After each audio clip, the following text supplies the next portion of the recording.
lọ ọlọ́pọlọ pípé lọmọ sí barista Olódò ọmọ bàbá Yusuf Olódò lọ́dí òmu òní dèrò ẹ̀yìn.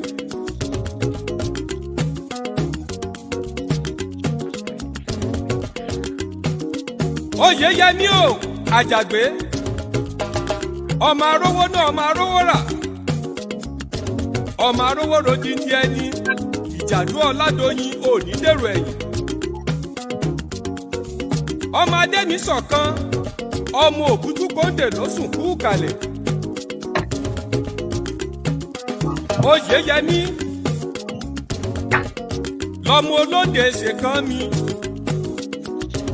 ó rárá ó rẹrú mẹ́fà lóòjọ́ ó rẹrú wẹrẹ bá ń sọyánrin lóko ọmọ ọba onílẹ̀jà wúdẹ̀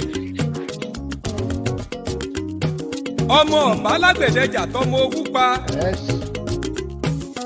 ọmọ agbẹdúdú tó yẹyin funfun ọmọ ajísọmọ ló kọ òní ṣe déédéé àgbákò. Hello, ẹ ṣé gan-an ni ẹ ṣé gan-an táwa ti ń kì mẹ́ orí mi máa wú lókè kí n kó pounds jáde kí n máa ná pounds ẹ káàbọ̀ sí orí ètò. Orúkọ tèmi ni Tèmítọ́pẹ́ ọmọ táwọn ọmọ ìlú Ọdí Òmu ní Ọ̀ṣun State ní Nàìjíríà. Mo dúpẹ́ lọ́pọ̀lọpọ̀ pé ẹ máa join wa ní àsìkò yìí torí ọ̀rọ̀ tá a máa sọ̀rọ̀ pa ọ̀rọ̀ tí ó wà very important sí wa ní ilẹ̀ wa ní káàárọ̀ òjíire ní ilẹ̀ wa ní Nàìjíríà. Ó dẹ̀ wà very important pé ká sọ̀rọ̀ ń pa ẹ̀. Kí ló dé ta fẹ́ sọ pa ẹ̀? Wọ́n ní ebi tẹ́lọ̀ tí tẹ́wọ́ máa fìyà jẹyàn kọ́ máa fìyà ebi jẹyàn, ebi ò dá lára. Bẹ́ẹ̀ ni a dẹ̀ gbọ́ pé owó oúnjẹ ti ń lo òkè. Wọ́n ní ìfún iṣu gan wọ́n náà ṣe náà ń gé iṣu ní ọjà, wọ́n ń gé ní pẹ́pẹ̀pẹ́ báyìí náà ń gé fáwọn èèyàn, wọn ò gé dáadáa mọ́, àwọn èèyàn ò róúnjẹ jẹ. Kí ló wá lè fà á ní ìlú tí a lówó lọ́wọ́ káwọn èèyàn máa lọ sí bẹ́ẹ̀dì kó máa lọ sùn pẹ̀lú ebi, káwọn èèyàn máa pariwo ebi. Kò sí nǹkan tó le tó fún ẹ̀dá ọmọkùnrin kó máa wo ọmọ ẹ̀ kó máa sùn kó máa ní ebi ń pa mí ọ̀rẹ́ pé gàrí ló mu láàárọ̀, gàrí ló mu lọ́sàn-án, gàrí ló mu lálẹ́. Kò dáa, kò yẹ kó rí bẹ́ẹ̀ nílùú wa. Ẹ jẹ́ ń kọ́ àwọn èèyàn mi wọlé torí wọ́n ti jókòó wọ́n dúró dè wá wákàtí ọ̀wọ́ yìí. Mo dúpẹ́ lọ́wọ́ barista JK Adébọ́lá, ẹ káàbọ̀ sí orí ètò sà.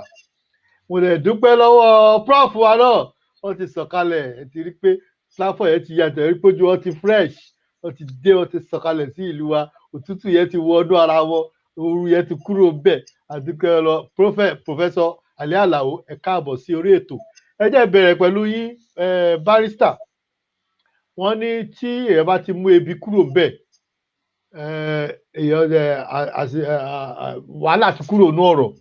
Àmọ́ level tá a wà báyìí àwọn èèyàn ń pariwo ebi fẹ́ pa àwọn èèyàn. A dẹ̀ mọ̀ pé oríṣiríṣi nǹkan ló ń kọ̀ sí kí ebi fi lè wà ní ìlú.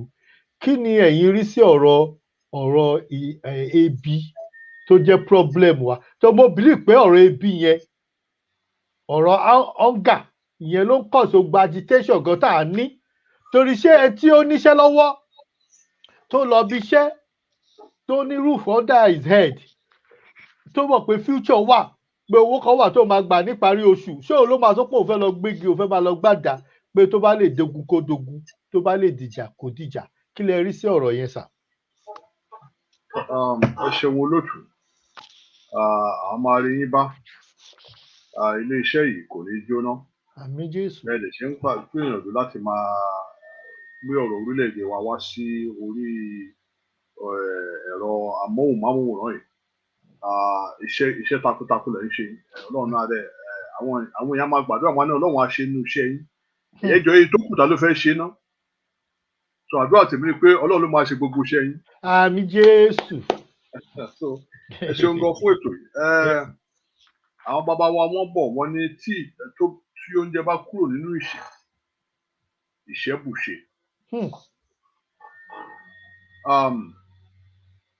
Tòótọ́ yes, ebi ń paráàlú.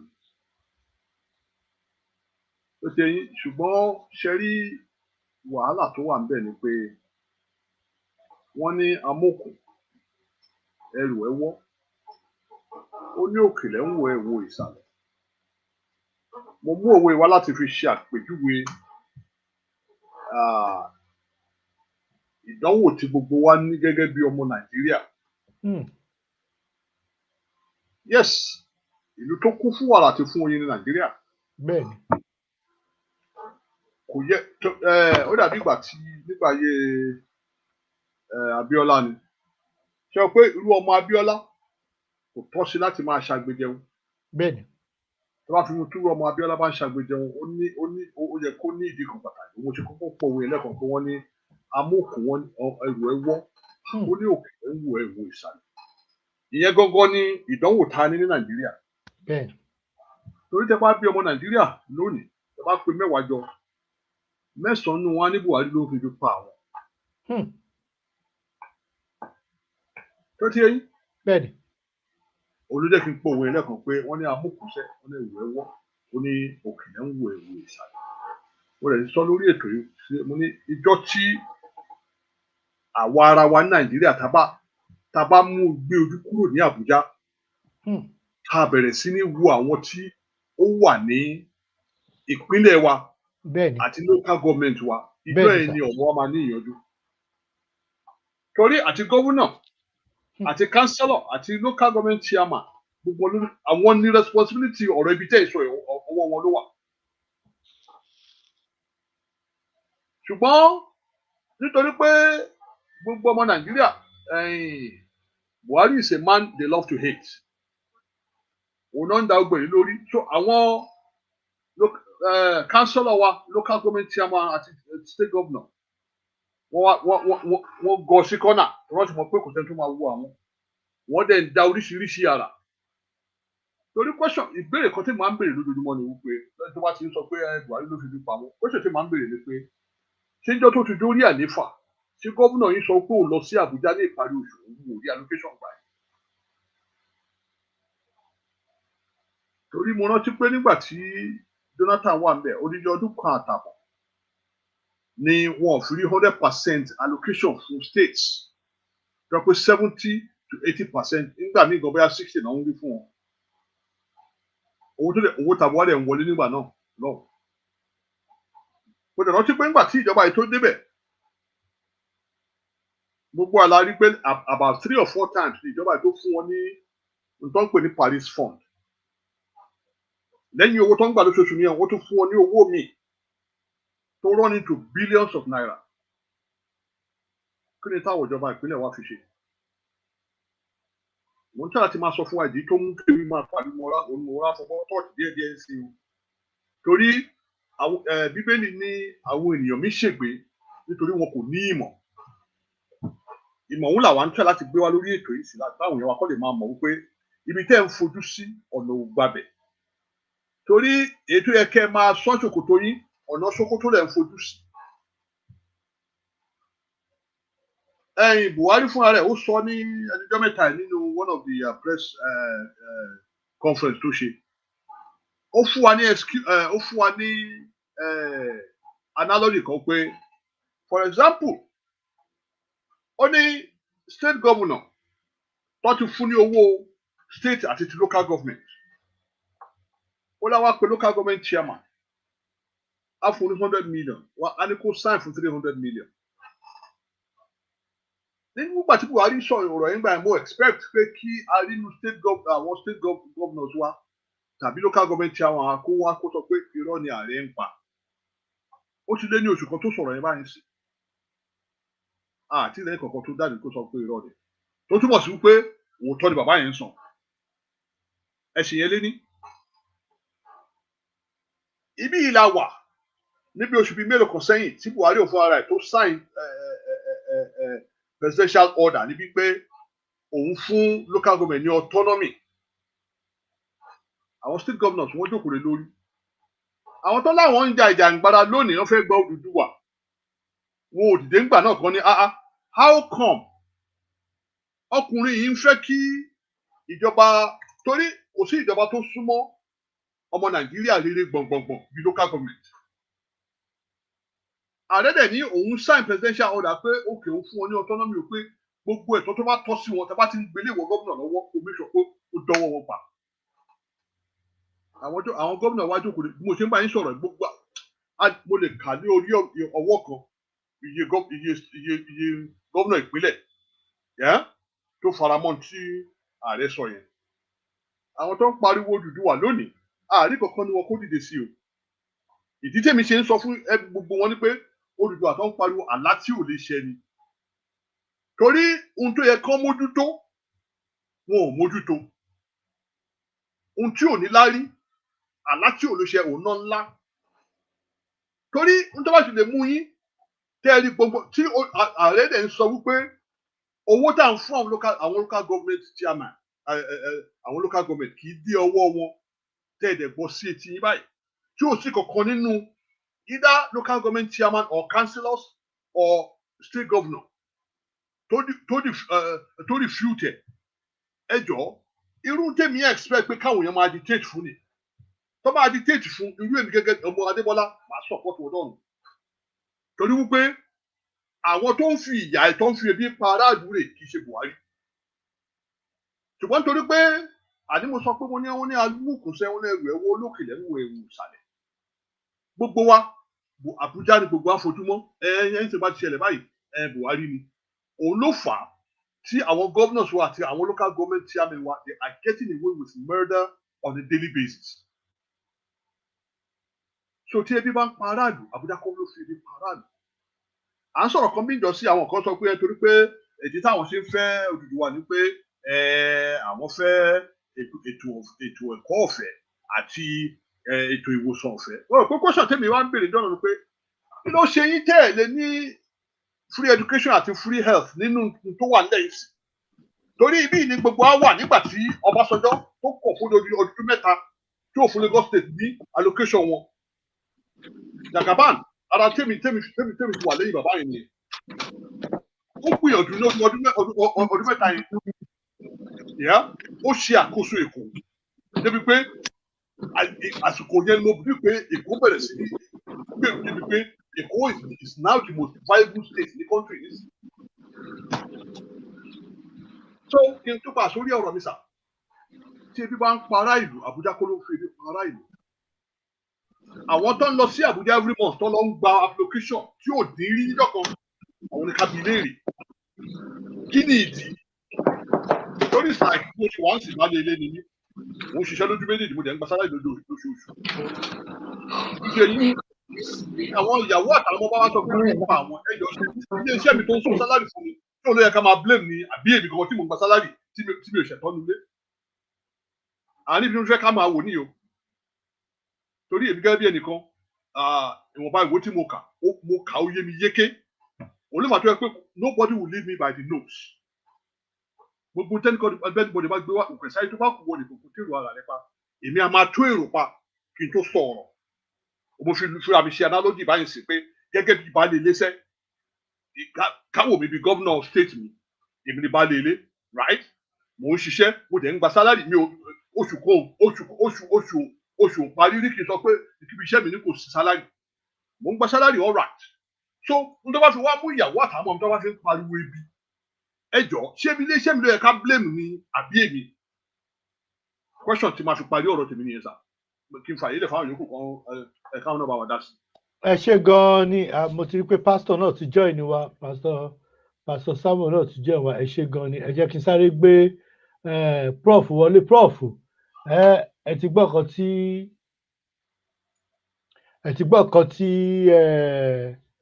barrister sọ ẹ máa ní láti unmute ara yín torí a lè gbọ́ yín ẹ ní láti unmute ara yín prof ẹ ní láti unmute ara yín máìkì yín ṣé ẹ ń gbọ́ wa so ẹ ní láti unmute ara yín ẹ ní láti unmute okay yeah good so kí ni ẹ rí sọ sí ọ̀rọ̀ tó wà lẹ́ torí barrister ní pé kò yẹ kí wọ́n máa blame Buhari pé torí pé ta ni ọba lórí ilẹ̀ wọ́n ní àwọn local government àti state government ní state government fà ló nílẹ̀ ó lè tán bá ní mineral lábẹ́ ilẹ̀ òun ní federal government ń take control lé lórí but ilẹ̀ wà jaburata a dẹ̀ gbọ́ pé even bá bí 4% ilẹ̀ wa gan láti lò àti ìlò ẹni ilẹ̀ rárá ká sì ní 95% ilẹ̀ tá àti ìlò gbogbo fámà tàdé ń pariwo pé àwọn èèyàn ṣe fáàmù àwọn èèyàn ṣe fáàmù wọn ò tó 4 million nínú ìlú tó wà over 200 million kí lè rí sí ọ̀rọ̀ yẹn ṣé ó ti tó tàìtẹ́ pé a máa hó làwọn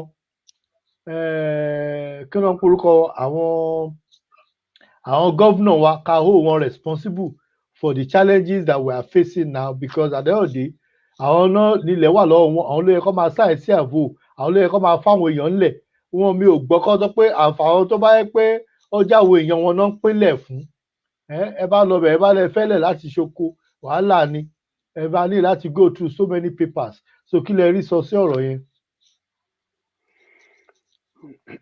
mo kí gbogbo ọmọ nàìjíríà jákèjádò àti ní gbogbo ní àgbáyé mo kí gbogbo àwọn ọ̀jọ̀gbọ́n tí a jọ wà ní orí ètò yìí bẹ́ẹ̀ sì ni mo kí olóòtú ní ṣókí a rí i pé ìjọba àpapọ̀ tí a ń pè ní federal government of Nigeria wọ́n ti ṣe iṣẹ́ takuntakun nípa nǹkan ọ̀gbìn tí wọ́n ń pè ní agriculture wọ́n ṣe àwọn programs kan láti lè ran àwọn àgbẹ̀ ní ọwọ́ àbí àwọn tó bá fẹ́ ṣe iṣẹ́ ohun ọ̀gbìn tí wọ́n plug pẹ̀lú báǹkì àpapọ̀ tí à ń pè ní CBN láti lè ran àwọn àgbẹ̀ aládàá-ńlá àti àwọn àgbẹ̀ oní kékeré lọ́wọ́ that means small scale farmers or the new farmers but ohun tó ṣe ní kàyéfì ni pé ó ṣe bí ẹni pé kàkà kó sàn fún ìyá àjẹ́ obìnrin ló fi ń bíjọ wọ́n ní amúkùn ó lẹ́rù ohun wọ́n lẹ́rù ẹ̀wọ́ ó lókè lẹ́wọ́ ẹ̀wọ́ ìsàlẹ̀ analogy tí mò ń draw mi bá analogy tí mò ń present ní pé kí ni àwọn problems tí ó wà àwọn issues tó wà ń pa ohun ọ̀gbìn àbí ohun ìdáko yìí òkè là ń wo àwo ìsàlẹ̀ which is the primary or local government or state government or regional ohun tá à ń lọ gbogbo ibi tí gbogbo àwọn èèyàn wò ní federal a tún lè sọ at the same token náà pé ṣé ńgbà tó wá rí báyìí ṣé àwọn mọ̀ pé wọ́n ní àwọn ọ̀dàlú àwọn ọ̀bàyéjẹ́ àwọn agbénipa nítorí pé kò sí ààbò àwọn èèyàn rí oko dá mọ́ àwọn èèyàn ráàyè àti máa lọ sóko wọn ṣe ẹ jẹ́ ká sọ̀rọ̀ pẹ̀lú statistics ní àtìgbàwo sí àtìgbàwo ní àsìkò wo sí àsìkò wo lóòótọ́ a lè fọwọ́ rọ́ ilé ìsẹ́yìn pé kò rí bẹ́ẹ̀ òun náà ní pé kí ni ká tún má gbàgbé èyí tí à ń pè ní ìyàn mú nípasẹ̀ kì í ṣe orílẹ̀-èdè Nàìjíríà nìkan due to impact of what they call global warming ìtorí ẹ̀ẹ̀rùn tí ó ń bá gbogbo ọmọ ẹ̀dá adáríhun tí ó ń bá wa jà eléyìí kì í ṣe ní ibí nìkan ṣùgbọ́n ohun tí a mọ̀ ní pé ó pọ̀ lóríṣiríṣi àwọn ẹ̀ka àti àwọn organisation aládàáni tí wọ́n ń gbìyànjú àti àwọn onímọ̀ ìjìnlẹ̀ tí wọ́n ń lo àwọn ẹ̀rọ ìmọ̀ ìjìnlẹ̀ kan láti lè wá ọ̀nà míì tó fi jẹ́ pé jíjẹ mímu kò ní jẹun tí ó wọ́n fún ọmọ ẹ̀dárùn kí ló jẹ́ kí n máa ní ọmọ ẹ̀dárùn ní pé kí ni kì í ṣe orílẹ̀-èdè Nàìjíríà nìkan àbí orílẹ̀-èdè adúláwọ̀ ó ti wá jẹ́ yálẹ̀ pé ó jẹ́ pé orílẹ̀-èdè adúláwọ̀ ní kíní ìwọ́pọ̀ sí ìdí ní pé kí ni a ò ní àwọn ẹ̀rọ ìmọ̀ ìjìnlẹ̀ a ní bó jẹ́ pé a ní àwọn ọ̀jọ̀gbọ́n wọn àti ìṣe ìṣẹ̀lẹ̀ yìí báyìí there is what they call greenhouse farming mélòó mẹ́rin a ní àwa ò àtúlẹ̀ sọ náà pé a ò ní ìdírú eléyìí because ní ìgbà ọ̀rùn ní ìgbà ọyẹ́ ní ìgbà òjò kò sí ìgbàkígbà tí a bá dáko tí nǹkan mi rí pé prof ó rí pé system yín ó rí pé ó ń ṣe kámikàmikàmi ìyẹn ọ̀rọ̀ yín àgbọ́ dáadáa ó ń ṣe bí ẹni tí ó ní wárápá ẹgbẹ́ Yorùbá mi ti improve gan ẹ tún sọ ká tún wò báyà ó ṣiṣẹ́ dáadáa.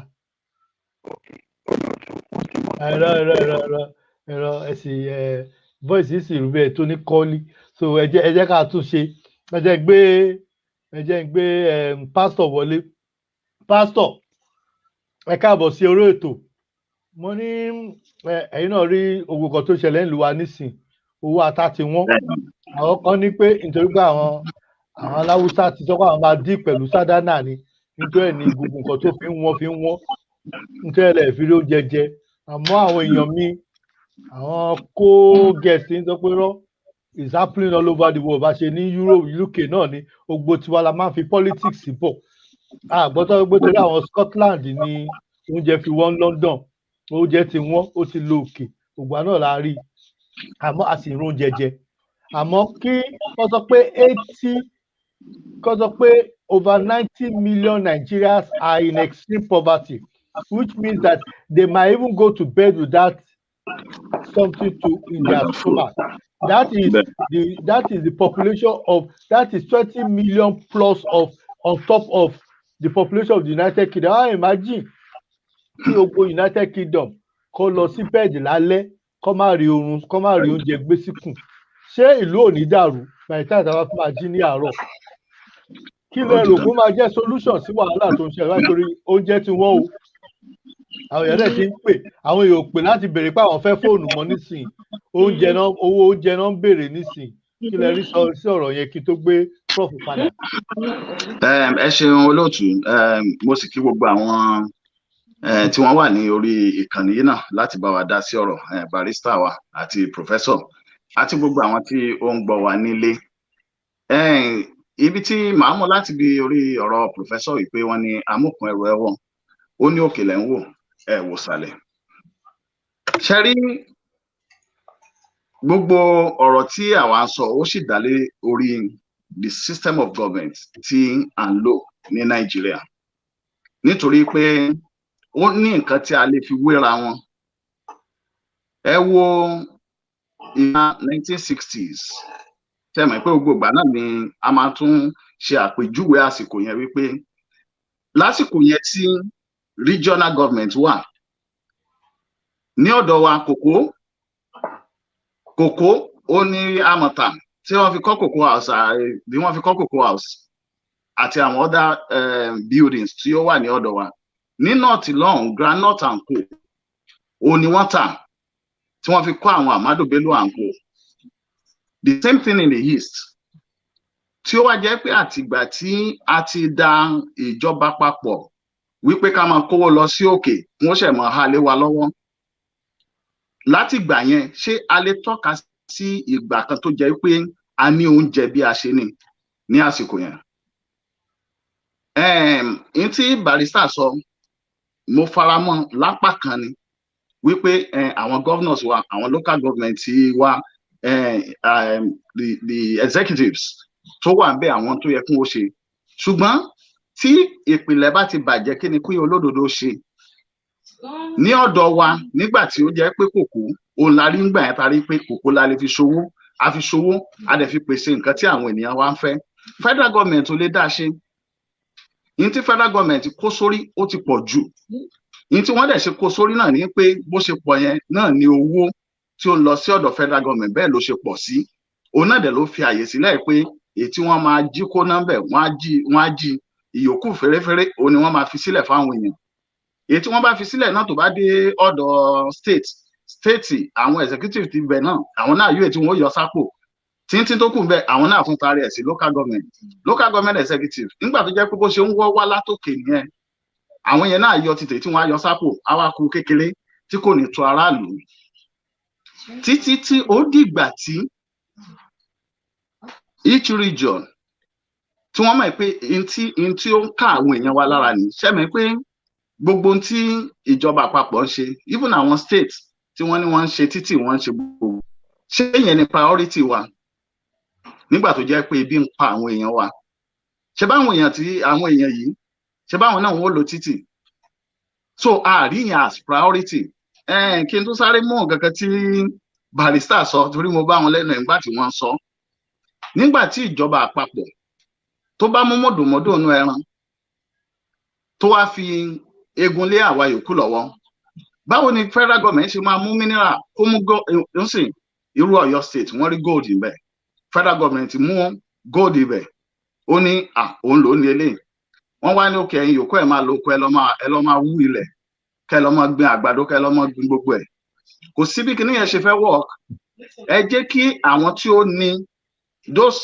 minerals ẹ jẹ́ kí wọ́n wá kí wọ́n fi make owó kí wọ́n wá fi provide àwọn èèyàn wọn pẹ̀lú in tí wọ́n á lò láti fi ṣe iṣẹ́ oko ní ọ̀dọ̀ wa ń sìn we should be talking about mechanized farming but àwọn èèyàn sì ń kó àdá wọ́n sì ń kó ọkọ́ wọn lọ sóko láti lọ wú kinní there's no way it's gonna work this system is not working and until tí wọ́n bá break people talk about restructuring or so which is I think it's almost the same ó kàn jẹ́ pé maybe tí wọ́n bá break it down látó máa rí pé bóyá differences wà let us have our regions let those regions control their resources and then let them use those resources to meet the needs of their people nígbà tí western region tí ó generate owó nígbà yẹn pẹ̀lú àlùmọ́nì tó wà lọ́dọ̀ ẹ̀ tó ní extra ó tún yá ìjọba àpapọ̀ so tí a bá wà region wa tó ń kálukú ṣe bó ṣe yẹ kó ṣe ẹni tó bá tètè gòkè àgbà ó ṣeé ṣe kó ran àwọn ikọ̀ ọwọ́ ju pé káwa ní káṣà fún gbogbo wa pọ̀ ni kí ẹni tó wá jẹ́ pé òun lè sáré gun àkàbà tí ó fà wá yòókù lọ́wọ́ sókè káwa ní pé a gbọ́dọ̀ wà papọ̀ a gbọ́dọ̀ máa fara wa sẹ́yìn ni it's not going to work ẹ dẹ̀ máa rí bí mo ṣe sọ ẹ wo year in year out láti 1960s láti 67 tí àwọn ológun ti gbàjọba tí wọ́n ti dá gbogbo ìjọba Nàìjíríà pọ̀ ẹ sọ year kan or administration kan láti gbà yẹn tó jẹ́ pé a lè compare pẹ̀lú ohun tó ṣẹlẹ̀ during our regional government so that is my own yes àwọn governor ṣe tiwọn tí a lè blame wọn fún pé owó tí wọ́n fún wọn wọn ò lo gbogbo ẹ̀ tán or wọn ò fi síbi tó jẹ́ pé ó yẹ kí priorities wà we can also blame the local government executives for the same thing but àtòkè ló ti wọ́ wá bó dẹ̀ ṣe wọ́ wá látòkè yẹn bẹ́ẹ̀ gẹ́gẹ́ bí àwọn ti federal bá ti ṣe tiwọn tí wọ́n pass sí state àwọn yẹn náà yọ tiwọn wọ́n á fi kékeré tó kù wọ́n á jù sí local government executive àwọn náà kọ́ ti tiwọn títí tó bá kù ni wọ́n máa fún àwọn aráàlú kò dẹ̀ tó. So if we really want to deal with it, we need to run a system to jẹ́ pé wà efficient and a system that will meet the needs of our people. Ẹ ṣeun lótú.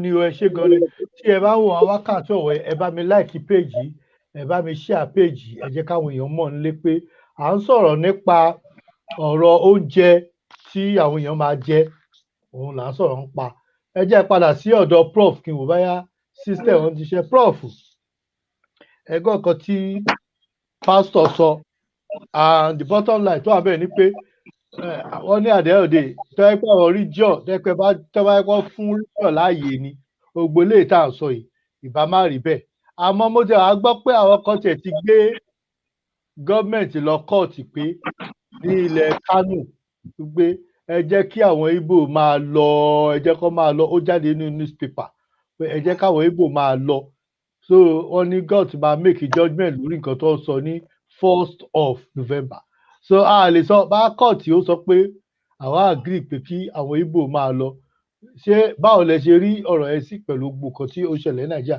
táwọn èèyàn ní ebi ló ń kọ̀ sí most of the problem tá a ní Nàìjíríà. Ẹ ṣeun olóòtú máa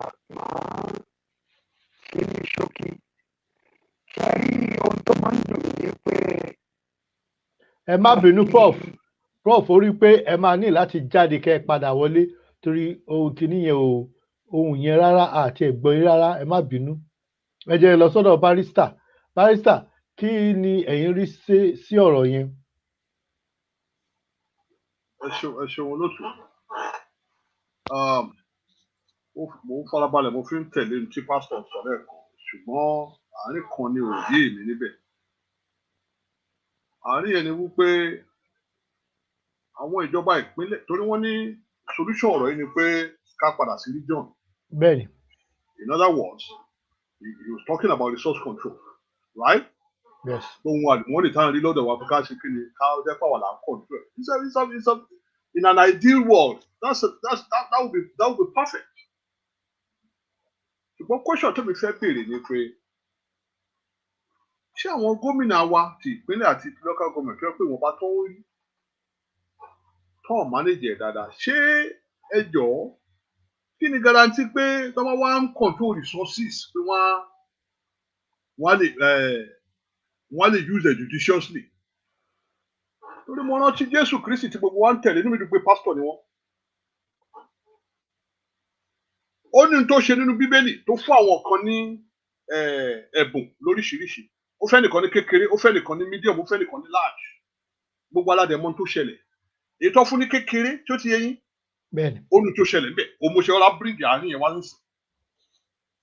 Torí olèmí ṣe ń sọ wípé sẹ́ amúkò wọ́n lẹ́rù ẹ̀wọ́ òun wo òkè ó ní òkè lẹ́wọ̀ èwo ìsàlẹ̀.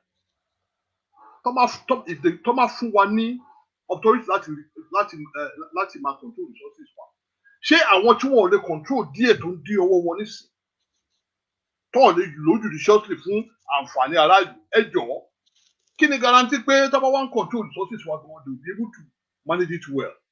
Àní ibi tèmi ti ní issue yẹn.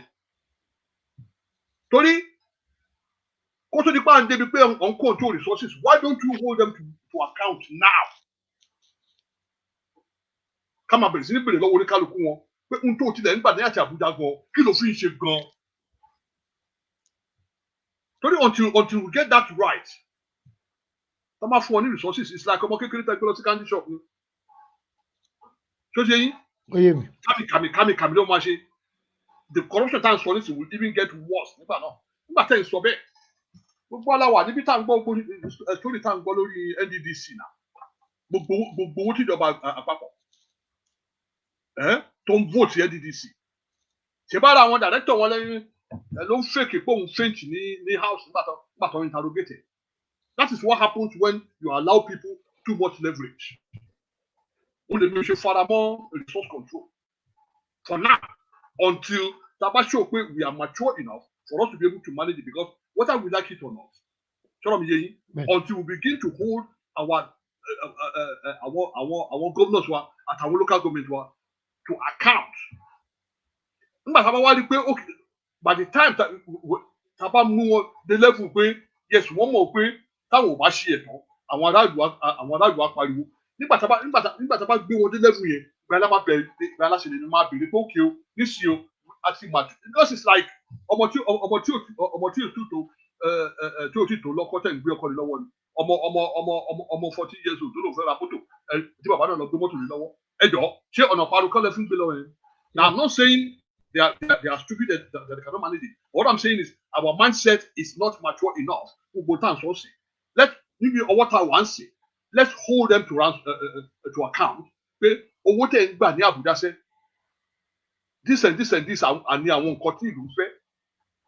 Ẹgbàá tí mo sọ fún yẹn ìwọ̀nba tó ń gbà ní Àbújá tó máa fi orí pípé ṣe gbogbo tá à ń complain yà ni máa complain nípa ibi tẹ́mi tó ti pẹ̀lú everybody nìyẹn. So nígbà tá a bá dé level pé yes àwọn tá a gbé síwájú o àbọ̀ wípé wọ́n á ṣe ẹ̀dọ̀ then ìgbà yẹn láti máa béèrè fún gbogbo tá à ń béèrè wọn.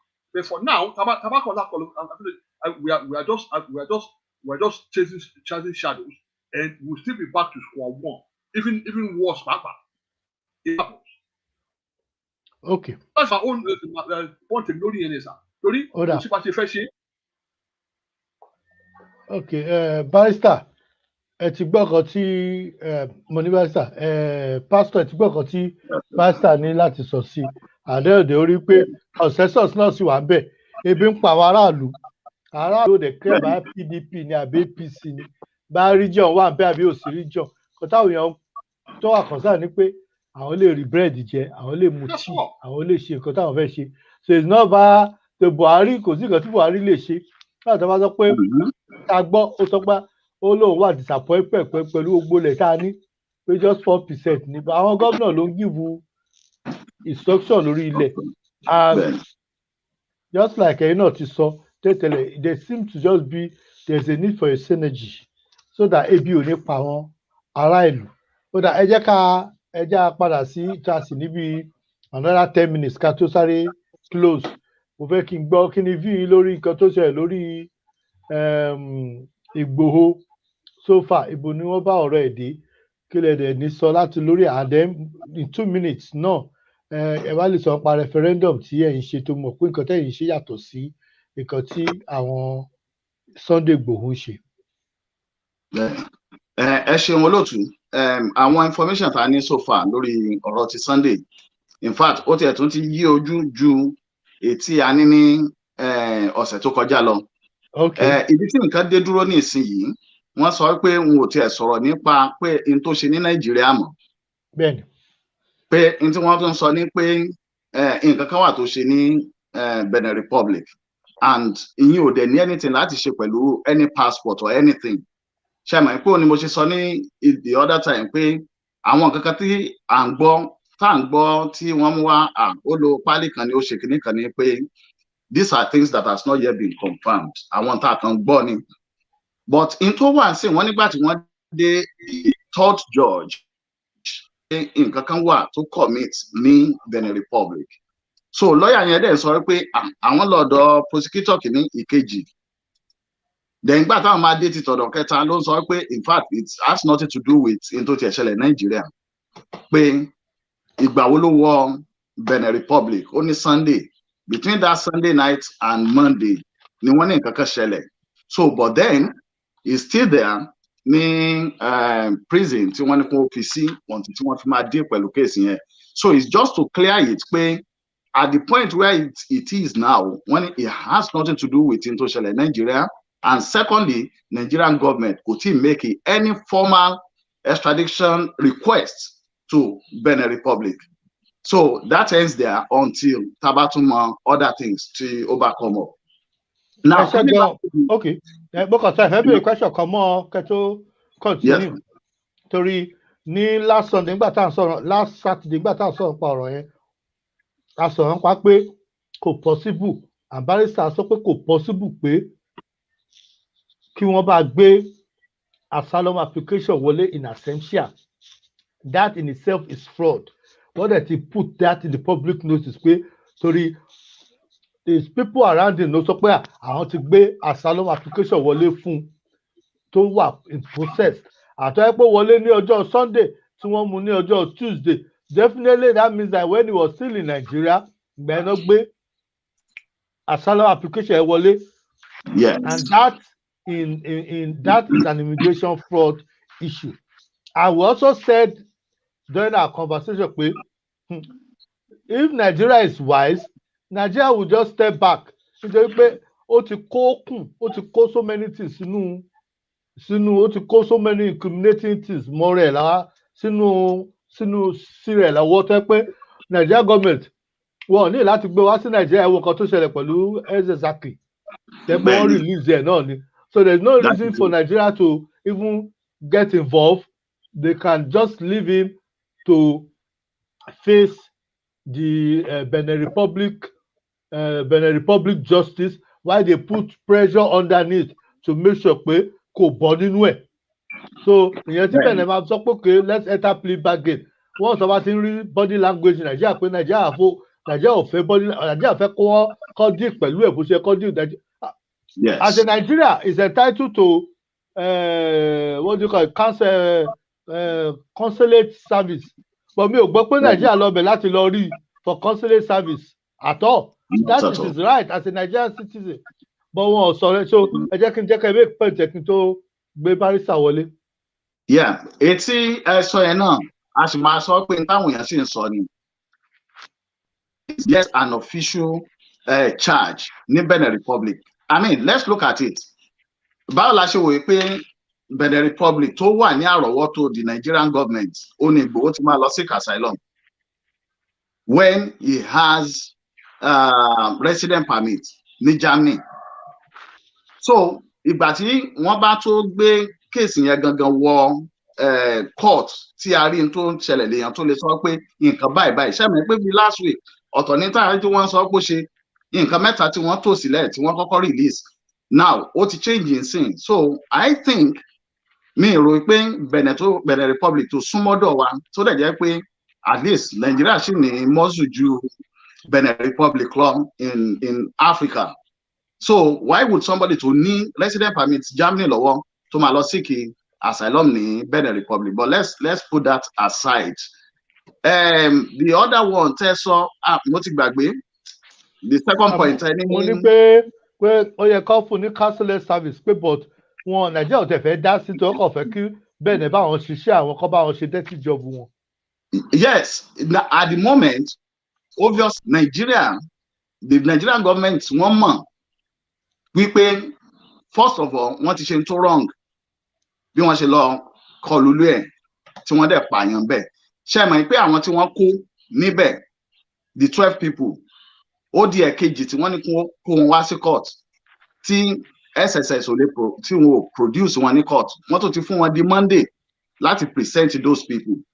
So this is the type of government I mean. So I think the government might look at pé okay àwọn ti ṣe blunder already since tí wọn ò dẹ̀ put in tó yẹ kí wọ́n fi gba Ìgbòho padà tí wọ́n ń pariwo but then ó dójú ẹ̀ sìn wọ́n sún sẹ́yìn wọn ò dẹ̀ wá ní which is tó yẹ kí wọ́n fún but àwọn lè wòye pé since tó jẹ́ pé ó wà declare wanted whether that declaration pé Ìgbòho is wanted in Nigeria whether it's right or wrong tí government bá provide the counsel fún sìn that will be against pé wọ́n ti declare wanted.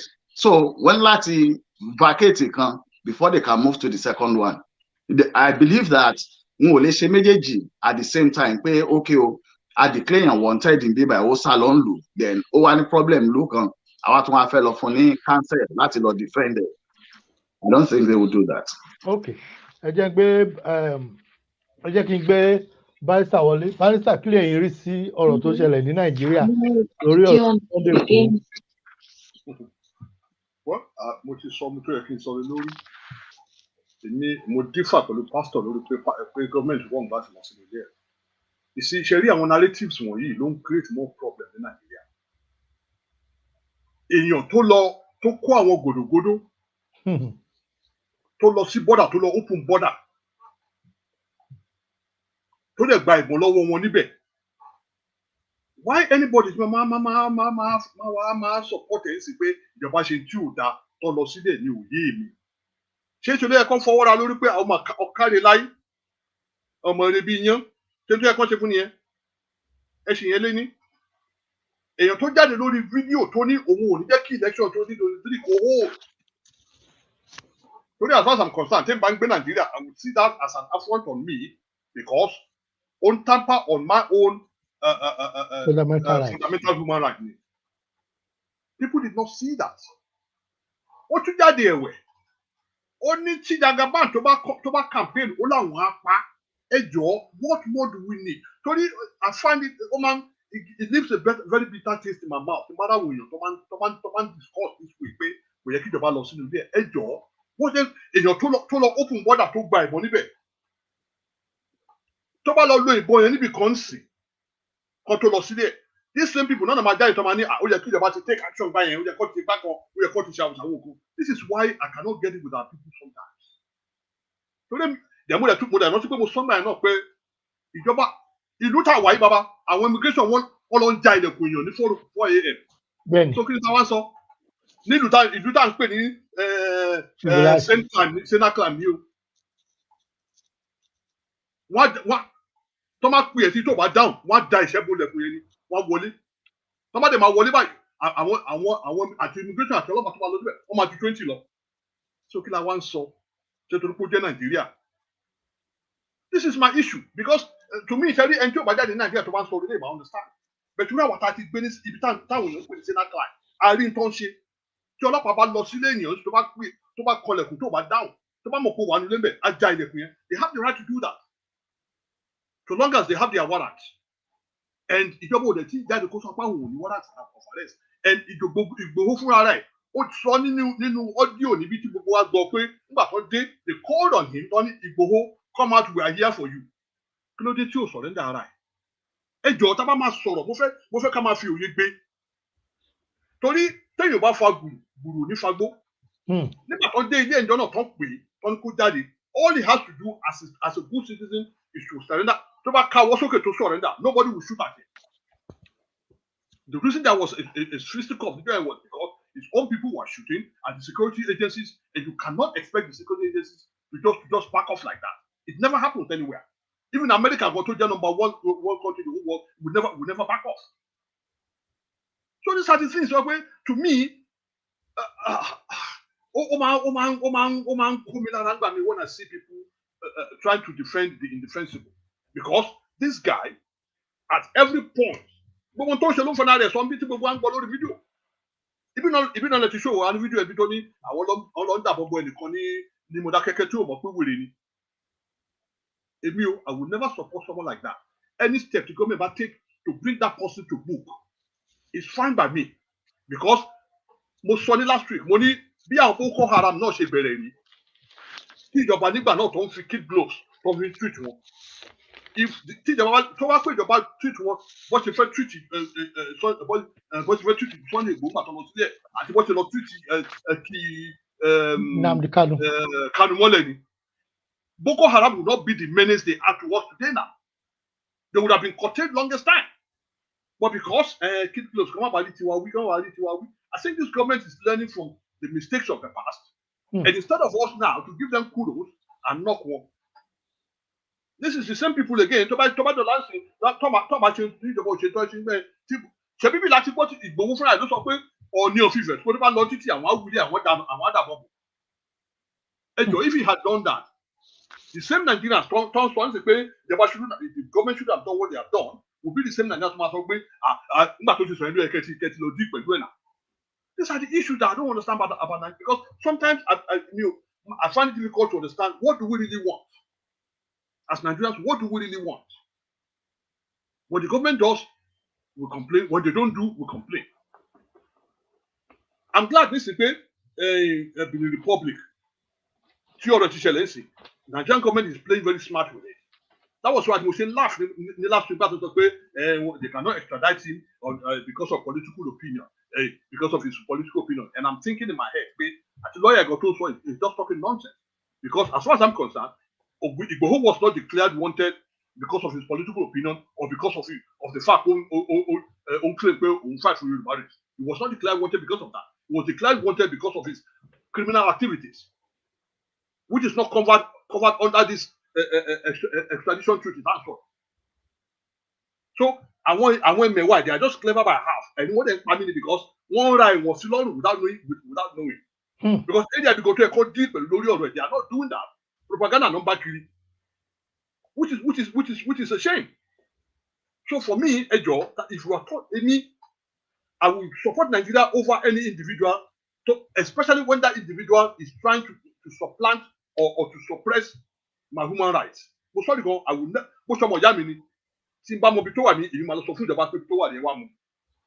Because the country is bigger than any human being. It's bigger than an individual. So for me, I will always stand by Nigeria. I don't care who's in government, either Buhari or no Buhari. Whoever is in government, I will always stand by Nigeria against anybody who is threatening the peace and unity of the country, which is what Igboho represents. Igboho and Kanu, that is what they represent. Unless I'm asking for Igboho has no local standard. Never, because Amotekun one day. Amotekun was set up for a purpose, but it's so many times. If he wants to help Yoruba, not join Amotekun. Amotekun is a bona fide group set up and backed up by law. Who is he in Nigerian context? Who is he? So these are the issues. Stop on the camera TV. Are not clear. So you don't brag. Why would anybody be supporting someone like that? Because to me, what you show me is nothing but a talk. Yeah. And when you give a talk an inch, they will take more than a mile. And by the time they do that, it's like àwọn ESN náà àwọn ESN ní south ní south east tí wọ́n lọ ń break prison tí wọ́n set our prisoners free.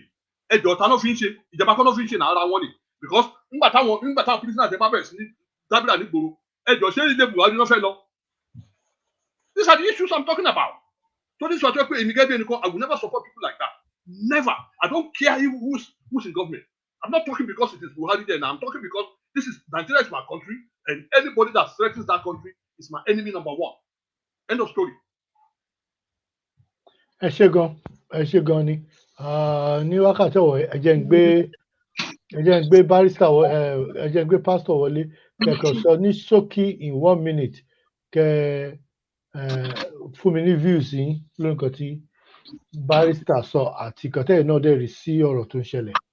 Ṣé àìsí oúnjẹ ló ń kọ̀ sí gbogbo agitation yìí àti gbogbo nǹkan míì tó ń sọ?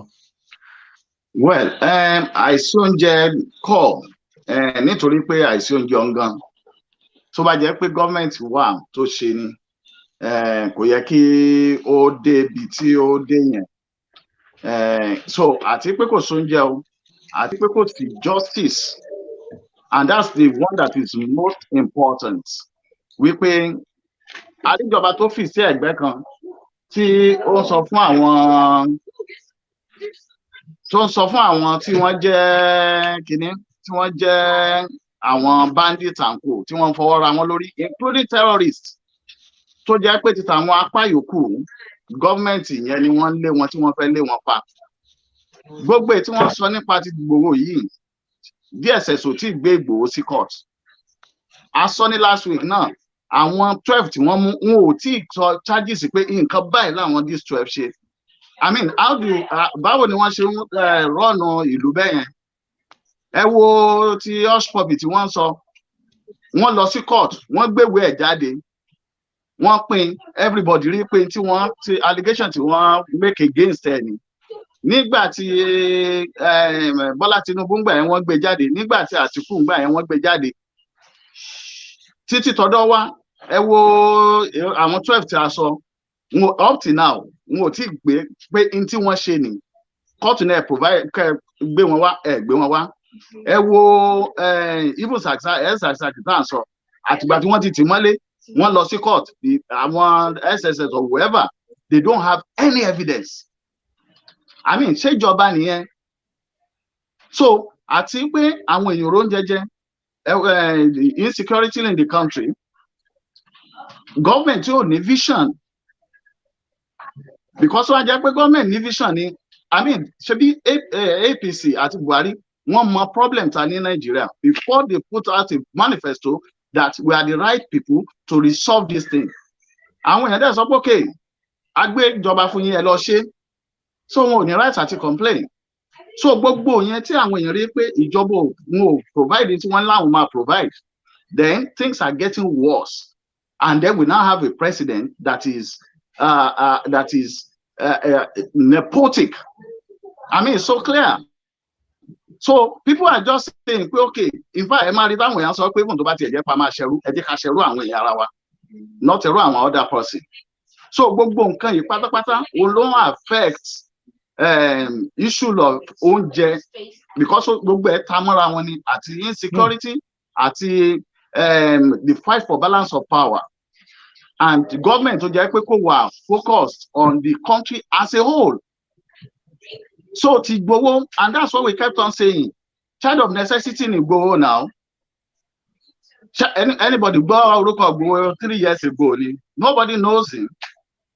So but now because government failed both at the federal and the state level, so ó dẹ̀ jáde after Igboho ní ìṣẹ̀ṣẹ̀ pé mo sọ last week wí pé wọ́n bá mú Igboho, another set of people máa jáde. Now àwọn next support of people yẹn ẹ lọ gbọ́n tí Pastor Bakare sọ. Pastor Bakare tó jẹ́ pé ó ní ó wà tí ó ń support Buhari all this while. Last Sunday ẹ lọ gbọ́ clip tó ṣe wípé òun ready láti bọ́ sí dancing tó bá wù Buhari kó wá mú òun bó ṣe ń mú àwọn èèyàn. Everybody, to even àwọn tí wọ́n ná owó, they spend their own money láti gbé Buhari wọlé. Wọ́n rí pé the government is a failure. They are pulling back. àwọn tí wọ́n ń fò tí wọ́n ń bẹ́ sínú APC nsìn àwọn tó jẹ́ pé wọ́n ní wọ́n ti rí pé yes APC is going after everybody so maybe wọ́n ní nǹkan tí wọ́n fi pamọ́ so they are just jumping ship but is the country getting better ṣébi tá a wà ní 2015 ṣébi tá a wà ní òun la wà lónìí so that's what we kept on saying pé we need a system kí wọ́n sáré mú yẹn mọ́ ọ̀rọ̀ kí ni referendum tá à ń ṣe wípé if we now have our region which is based on ethnic understanding, all those regions will have their own constitution. The constitution found in Nigeria is not our constitution, our policy. So, each region bashing their new constitution, then each one might put into their constitution what they want to do for Entoba Jali, Entoba Koolu. So, it's different from the one we have now, that somebody will steal money in Oyo State, Alosa Pamasa Abuja, or one might bribe one Egbe Ejo Lotiti Timba to Badi Abuja, one might bribe our judges. The case will be there for 3, 4, 5, 6, 7 years. So that is the case. To your Jacoba. So if I want to ní pé ẹ wo gbogbo ìlú tí a ní all over the world tí wọ́n ní more than one ethnic group. Mélòó nù wọn ló force ara wọn together bíi ti Nigeria tá à ń sọ yìí, and we're expecting something to change. All those countries, including Scotland, that be Scotland's example, and if you have other countries share example, what we are saying is, see, about recognizing ethnic groups, tí a dẹ̀ jẹ́ kí wọ́n ṣe ìjọba tí wọ́n, kí wọ́n dẹ̀ fi representative wọn sí center, kó dẹ̀ jẹ́ kó ní tax, a percentage of what I make, Tama send is the center to maintain the office of the president and the military at our international, our consulate were abroad. That brings power back to the people, not the one that the power we have and a center too powerful. So they decide anything. Let people deal with their own problem in the unique way. Although we go being passing. But let's say pass up Yoruba sing. Okay, even on a will effect resolve it. Our own way and our approach, let's deal with that longer might be completely different from the way someone might be completely different. But they are lumping everybody together and it's not working. I mean, from 1967 to date, it hasn't worked. I need any other evidence now. So, and that's why we are talking about, let's petition, I mean, Yoruba, Lawa Kojusi, because bringing all Nigerians together and different interests to work. It has not worked. Most of the conferences want to change. So we are looking at, okay, Yoruba, Ejeka Joko, let's petition our governors at our State House of Assembly. What we are asking, our Yoruba, any right, not Yoruba as a whole. Each one of us, any right, láti sọ ìgbé ayé tá fẹ́ gbé. So, if that petition, tó bá lọ tí wọ́n bá gbà, tí àwọn ilé ìgbìmọ̀ aṣòfin wa tí wọ́n sọ di òfin, then wọ́n máa settle ìjọ tí a máa ṣe referendum. Ìjọ tá bá dẹ̀ ṣe referendum, the question is, ṣé ẹ gbà kí gbogbo state Yorùbá kí wọ́n darapọ̀? Kí wọ́n di bóyá Odùduwà la fẹ́ pè wọ́n ni o, bóyá Yorùbá la fẹ́ pè wọ́n ni o, kí wọ́n parapọ̀ kí wọ́n di ẹyọ kan. Àbẹ́ ẹ̀fẹ́. I believe that don't need one back conducted. The people will say they want because the federal system has failed them. So people are looking for a new beginning, a new nation. They are looking for new leaders that value their lives.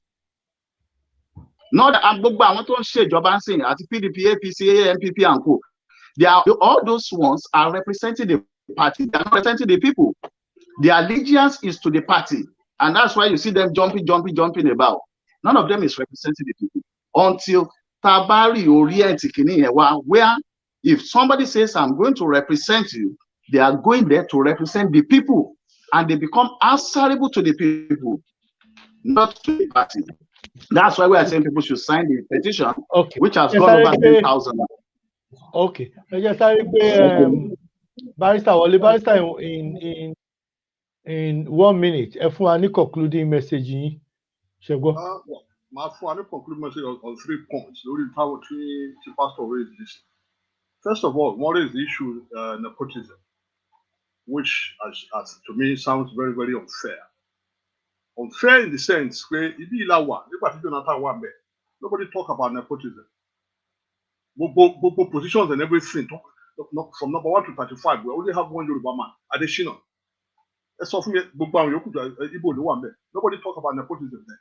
But it's in Tawala, nepotism. I don't want to go too much. Even infrastructure, not a single infrastructure in Yoruba land throughout Jonathan's era. Now we're talking of nepotism. That's point number 1. That's, for me, is completely unfair on this government. Number 2, our laws Nigeria has perhaps the best law in the whole world. Problem Tani is implementation. That's the only issue Tani in Nigeria is implementation. So this issue where Toba said to so region we all have requisite laws for everything under the sun in Nigeria. Very robust law in Nigeria. The problem we have is implementation. Again, it boils down to if only we can be forcing our leaders, to do the right thing in our locality, agitation here will die down. Point number 2. Point number 3. Talking about this regional government again. Every state, no representation National Assembly, both at the Senate and at the national at the House of Reps. Referendum. Killer send our representative as National Assembly. If we cannot call them to a meeting and tell them what we want, what's the point? Anytime you get me, then this issue of but we should also these are constitutional matters. The president of Government did so many times. These issues has nothing to do with me. If you have anything to do, go to the National Assembly. Last month, maybe the National Assembly held public sittings, on constitutional amendment. These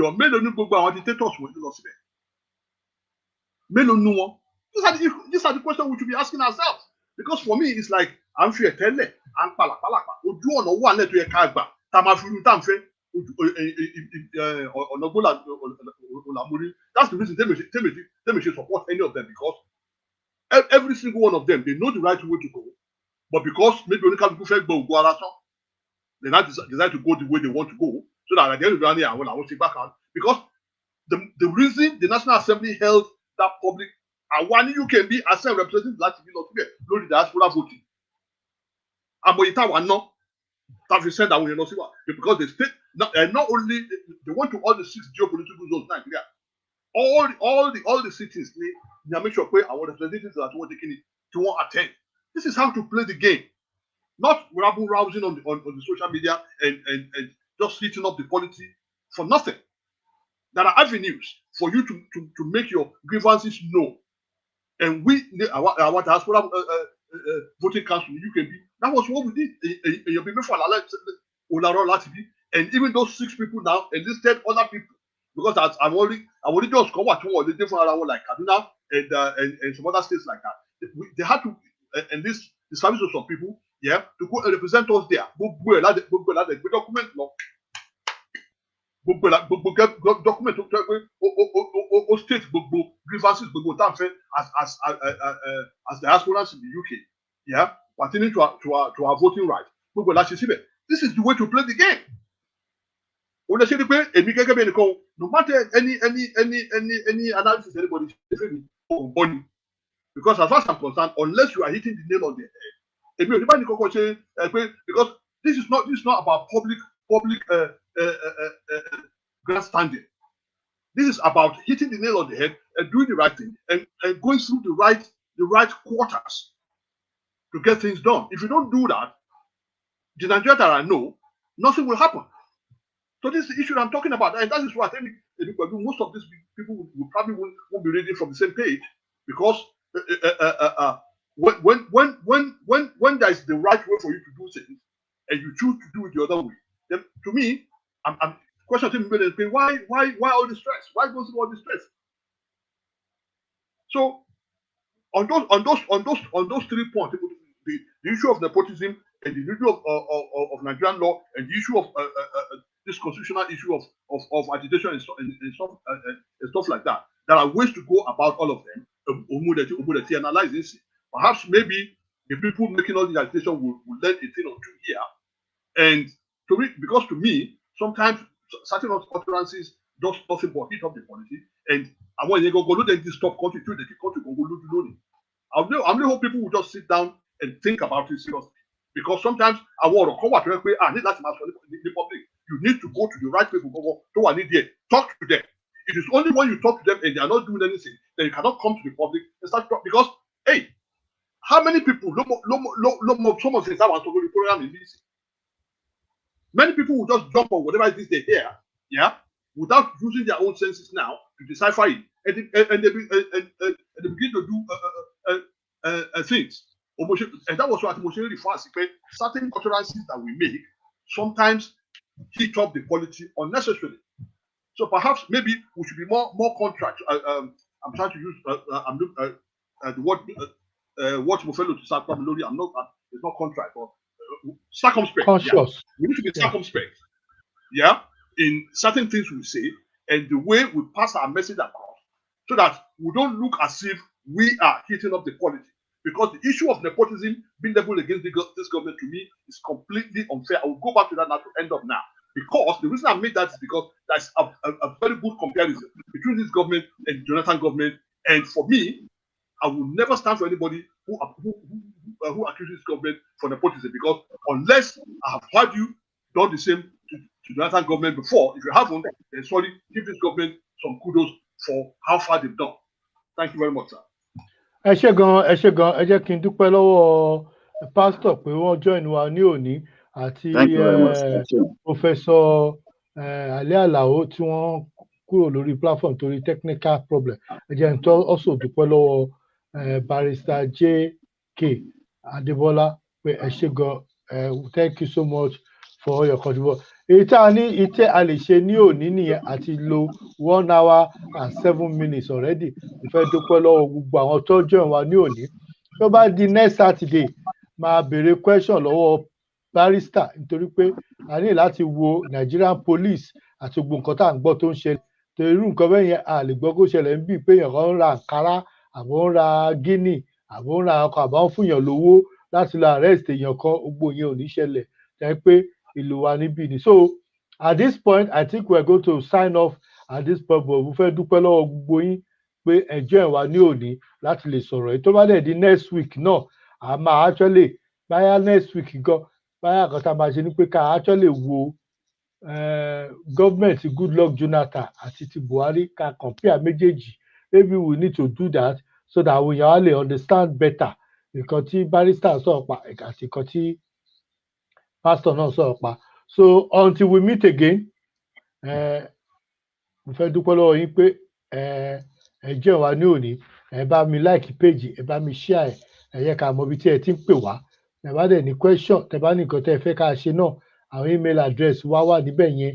Ẹ lè send ní email tó bá pẹ́ ní question tẹ́ fẹ́ ká àwọn question tẹ́ fẹ́ ká down àbẹ̀ tí ẹ ní nǹkan kan tẹ́ fẹ́ kẹ́ pé òun lè topic tẹ́ fẹ́ ká sọ̀rọ̀ pa. Ẹ bá fà án topic à ń sọ̀rọ̀ pa ẹ̀. So until we meet again, have a great day. God bless you. Ẹ jẹ́ kí n parí pẹ̀lú fídíò. Ẹ jẹ́ n gbé fídíò kan wọ ká fi parí nǹkan tá à ń ṣe lọ́wọ́.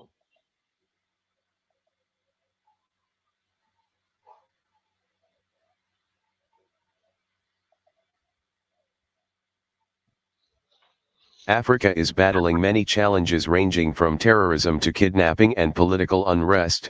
What are the practical solutions to Africa's evolving security challenges? Join in the security conversation with preventive terrorism consultant, author, and president of Africa Security, Temi Topolodo, who is also the CEO of TRAZ Consortium, UK, for in-depth analysis of security challenges in the continent of Africa.